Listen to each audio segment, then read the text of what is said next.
എൻ്റെ പരിചയമില്ലെങ്കിലും ഞാൻ യൂട്യൂബിലെ പ്രഭാഷണങ്ങളൊക്കെ കാണുന്നുണ്ട്. സാറേ ഇത് വളരെ അനിൽകുമാർ എന്നാണ് പേര്. പിന്നെ റിട്ടയർഡ് ഉദ്യോഗസ്ഥനാണ്. നേവിയത്തെ മലയാളമൊക്കെയാണ്. സുഹൃത്താണ്. നന്നായിരുന്നു. മഴയില്ലാതെ സാറ് പെട്ടെന്ന് നിർത്തി. സാർ ഏത് കോളേജിലും അങ്ങനെയാണ്.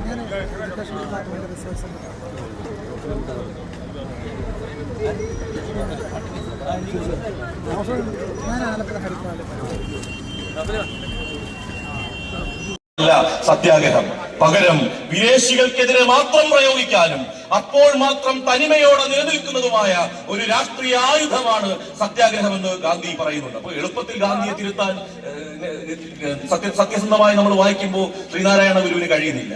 ശ്രീനാരായണ ഗുരുവിനോ ഒരുപക്ഷെ സഹോദരൻ അയ്യപ്പനോ അംബേദ്കറിനോ കഴിയാതിരുന്ന, ജാതി വിഷയത്തിൽ കഴിയാതിരുന്ന ഒരു ഗാന്ധി ചരിത്രത്തിൽ നിലനിൽക്കുന്ന ഒരു യാഥാർത്ഥ്യമാണ്. പക്ഷേ അതുകൊണ്ടൊന്നും ഗാന്ധിയുടെ മഹിമ ചോർന്നു പോകുന്നില്ല. ഇന്ത്യ രാഷ്ട്രീയം കണ്ട ഏറ്റവും സെക്യുലറായ മനുഷ്യൻ എന്ന നിലയിൽ ആ സെക്യുലറായ മനുഷ്യനോട് മോക്ഷത്തെ പറ്റി, മതപരിവർത്തനത്തെ പറ്റി ഗംഭീരമായി ശ്രീനാരായണ ഗുരു സംസാരിക്കുന്നുണ്ട്. മതപരിവർത്തനത്തെ ശ്രീനാരായണ ഗുരു ഈ സിലോണിൽ പോകുമ്പോൾ അവിടെ മുസ്ലിമായിട്ടുള്ള ഖാദർ എന്ന് പറയുന്ന ഒരു മനുഷ്യൻ ശ്രീനാരായണ ഗുരുവിനെ സ്വീകരിക്കാറുണ്ട്. അദ്ദേഹം ശ്രീനാരായണ ഗുരുവിന്റെ സംഭാഷണങ്ങൾ കേട്ട് ശ്രീനാരായണ ഗുരുവിനെ അടുത്തു നിന്ന് അനുഭവിച്ച് ഒടുവിൽ അദ്ദേഹം തീരുമാനിക്കുകയാണ്, ഞാൻ മതം മാറുകയാണ്. ശ്രീനാരായണ ഗുരുവിന്റെ പാദപത്മങ്ങൾ പിന്തുടരാനായി ഞാൻ മതം മാറുകയാണ്.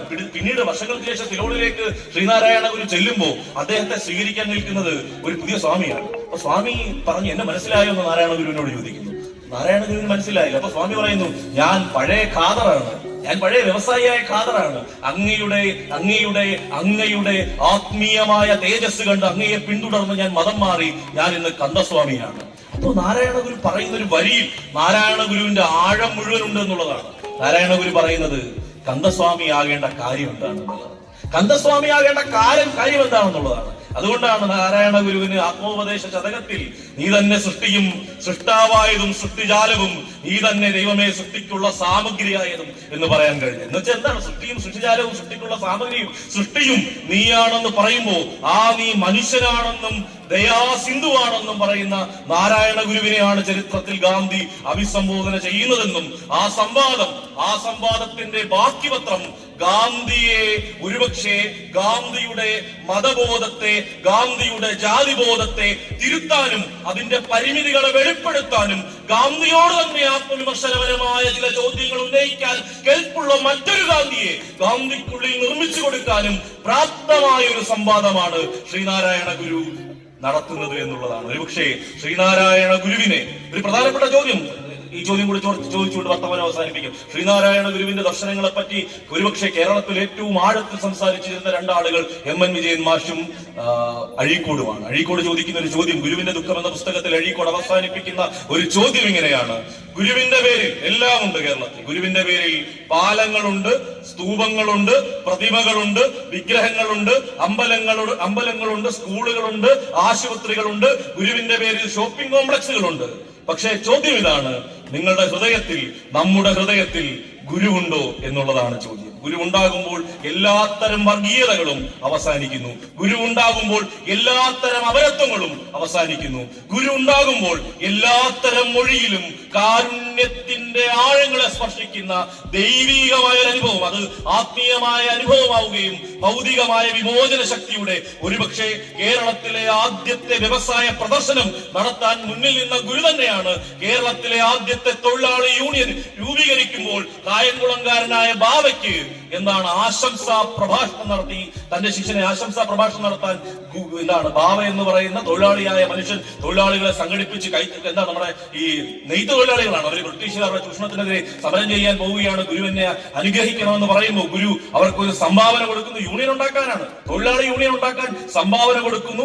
അതേ ഗുരു തന്നെ തന്റെ പ്രിയപ്പെട്ട ശിഷ്യനെ ഈ സമ്മേളനം നടക്കുന്ന, ഉദ്ഘാടന സമ്മേളനം നടക്കുന്ന യോഗത്തിൽ അനുഗ്രഹ പ്രഭാഷണം നടത്താനായി വിടുന്നു. ആ ഗുരു അസാമാന്യനായ ഗുരുവാണ്. അതുകൊണ്ടാണ് അവധൂത കാലത്ത് ഗുരു ചെയ്യുന്ന ഏറ്റവും മനോഹരമായ പ്രവൃത്തികളിൽ ഒന്ന് കോവളം മേഖലയിലെ മേരി എന്ന് പറയുന്ന ക്രിസ്ത്യൻ വിഭാഗത്തിൽപ്പെട്ട ഒരു മത്സ്യത്തൊഴിലാളിക്ക്, ഈ മീൻ വിൽക്കുന്ന സ്ത്രീക്ക് ട്രോളിംഗ് കാലത്ത് മീൻ വിൽക്കാനും അന്നം കുടിക്കാനും നിവർത്തിയില്ലാത്ത കാലത്ത് ഗുരു ചെയ്യുന്നത് ആ സ്ത്രീയുടെ അടുത്ത് പോയി പറയുകയാണ്, ഈ സ്ത്രീകൾ ആദ്യം ഈ സ്വന്തം കാലിൽ സാമ്പത്തികമായി നിൽക്കണം, അതുകൊണ്ട് ഈ കൈത്തൊഴിൽ പഠിക്കണം എന്ന് പറഞ്ഞിട്ട് മേരിയെ കൈത്തൊഴിൽ പഠിപ്പിച്ച ഒരു ഗുരു ചരിത്രത്തിലുണ്ട്. ആ ഗുരുവിനെ, ഗാന്ധിയെ ഓർക്കുന്ന ഈ സംവാദം ഒരുപക്ഷെ ആർഗ്യുമെന്റേറ്റീവ് ഇന്ത്യൻ എന്ന് പറയുന്ന അമർത്യ സെൻ പറയുന്ന സംവദിച്ചുകൊണ്ടേയിരിക്കുന്ന, വാദിക്കാനും ജയിക്കാനുമല്ല, അറിയാനും അറിയിക്കാനുമാണ് ചരിത്രത്തിലെ വിള്ളലുകളെ, വർത്തമാനകാല രാഷ്ട്രീയത്തിന്റെ പരിമിതികളെ, അതിന്റെ അപക്വതകളെ നമ്മൾ അഭിസംബോധന ചെയ്യാൻ പ്രാപ്തരാകുന്ന മനുഷ്യരായി വളരാൻ നമുക്ക് ഊർജം തരുന്ന,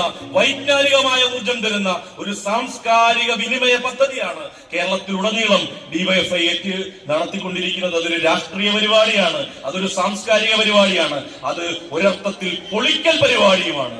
ചരിത്രത്തെ വീണ്ടെടുത്ത് വർത്തമാനത്ത് ഉൽപ്പാദിപ്പിക്കപ്പെടുന്ന അനന്തമായ വ്യാജ ചരിത്രത്തെ പൊളിക്കാനുള്ള ഒരു സാംസ്കാരിക മുന്നണിയാണ് ഡിവൈഎഫ്ഐ ഈ പ്രഭാഷണ പരമ്പരയിലൂടെ നിർവഹിക്കുന്നത് എന്ന് ഓർമ്മിപ്പിച്ചുകൊണ്ട് വർത്തമാനം അവസാനിപ്പിക്കുന്നു. നന്ദി, നമസ്കാരം. സൂചിപ്പിക്കുന്നുണ്ട്. ഒരിക്കലും നമ്മൾ മറന്നു പോകാൻ പാടില്ലാത്ത ഒരു വരിയാണ് അത് എന്ന് ഞാൻ വിചാരിക്കുന്നു.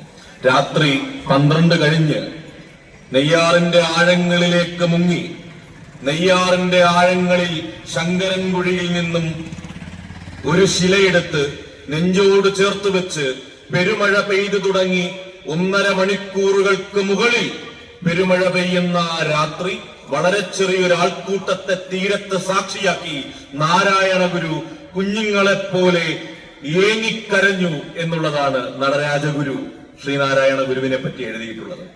എന്തിനാണ് കുഞ്ഞുങ്ങളെപ്പോലെ?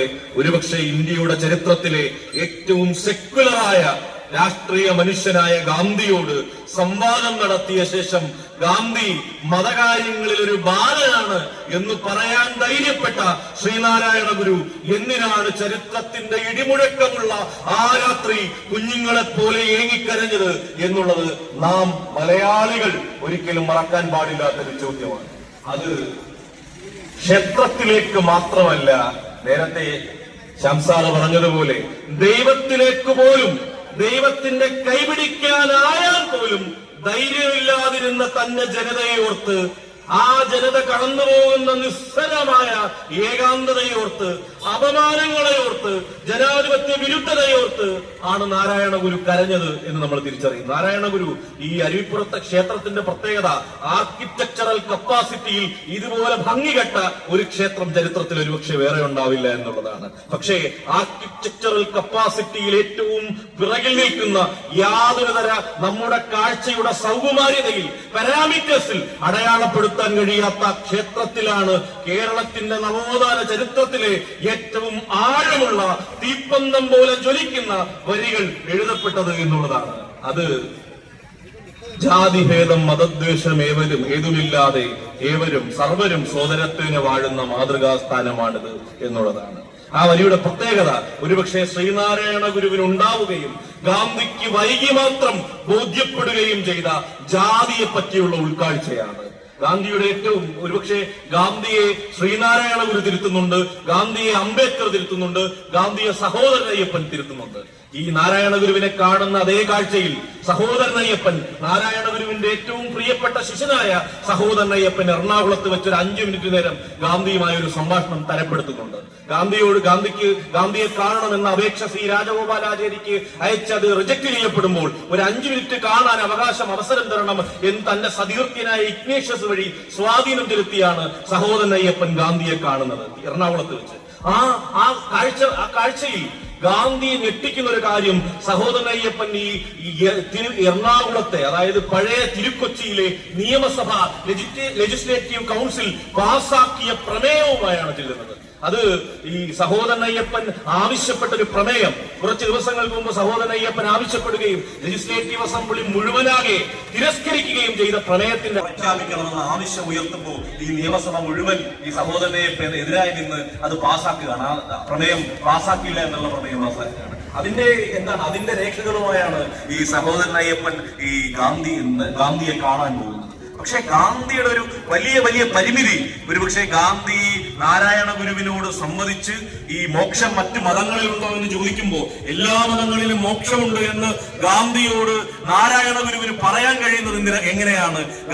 ഗാന്ധിയേക്കാൾ ആധുനികനായ ഒരു മനുഷ്യനെ അഭിസംബോധന ചെയ്യാൻ നിർബന്ധിതമാക്കപ്പെടുന്ന ഒരു ചരിത്ര മുഹൂർത്തം 1925 കേരളത്തിൽ സൃഷ്ടിക്കപ്പെട്ടത് എങ്ങനെയാണ് എന്ന ചോദ്യത്തിന് വലിയ പ്രസക്തിയുണ്ട്. അത് നാരായണ ഗുരുവിന് മറ്റു മതങ്ങളിലും മോക്ഷമുണ്ടെന്നും അയിത്തോച്ചാടനം മാത്രം പോരാ, അറിവും വിദ്യാഭ്യാസവും തരുന്ന പോലെ പലമതയുക്തി പറഞ്ഞ് പാമരന്മാർ അലമത് കണ്ട് അലയാതെ അമർന്നിടണം എന്നെഴുതിയ നാരായണ ഗുരു തന്നെ പറയുന്നുണ്ട്,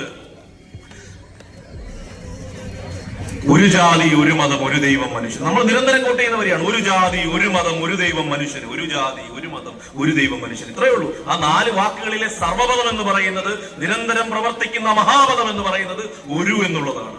നാരായണ ഗുരുവിൽ ആ ഒരു ഉണ്ടായിരുന്നു, അദ്വൈതത്തിന്റെ ഒരു, എല്ലാത്തിനെയും കലർത്തുന്ന, എല്ലാത്തിനെയും അംഗീകരിക്കുന്ന, എല്ലാത്തിനെയും ഇൻക്ലൂസീവായി സ്വീകരിക്കുന്ന ഒരു മനുഷ്യന് പലമതസാരവും ഏകമെന്ന് പറഞ്ഞ അതേ ശ്രീനാരായണ ഗുരു